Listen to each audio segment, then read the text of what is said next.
Mr. Mamdani, it sounds like you had a productive discussion, but just days ago you referred to President Trump as a despot who betrayed the country. You said you would be his worst nightmare and accused him of having a fascist agenda.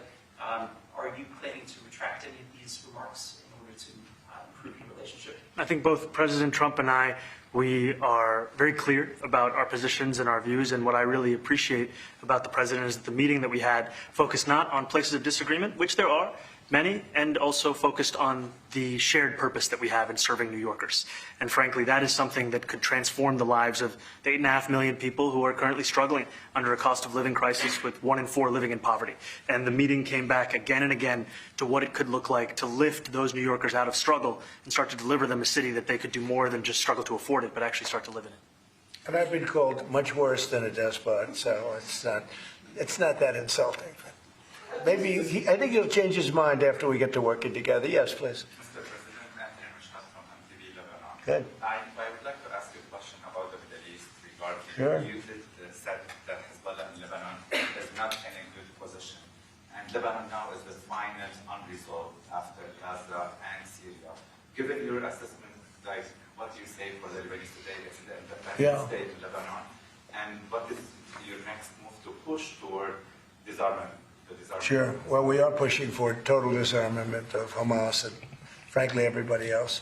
And we actually have peace in the Middle East. As you know, the King of Saudi Arabia just left yesterday. We had some great meetings, and he's made a contribution toward the United States of more than $1 trillion. We have now over $20 trillion coming in. No country has ever had anything like that, not even close. If you go to $2 trillion or $1 trillion, it's a lot. We have $20 or $21 trillion. I think that Hezbollah has been a problem in Lebanon, big problem.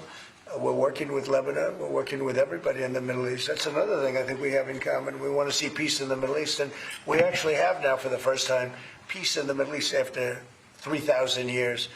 And now we're going to refine it, and I think you're going to see some very positive things happen. There is a potential to invite the Lebanese president. Oh, sure.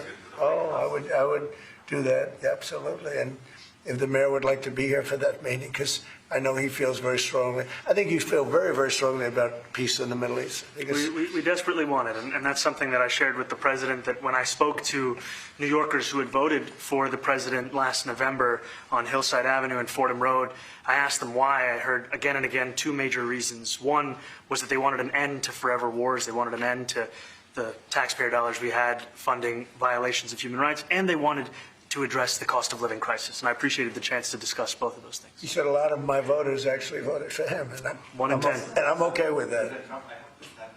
I'll do that. I'll sign it. Give it to me. I'll sign it in a minute. That's pretty good.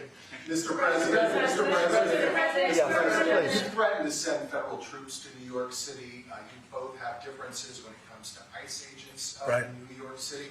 Mr. Mamdani, you called ICE a rogue government entity. I wonder how you reconcile your differences on both of those issues. Well, I think we're going to work them out, and I think that if we have known murderers and known drug dealers and some very bad people, you know, we want to get them out. And the mayor wants to have peace. We discussed this at great length, actually, maybe more than anything else.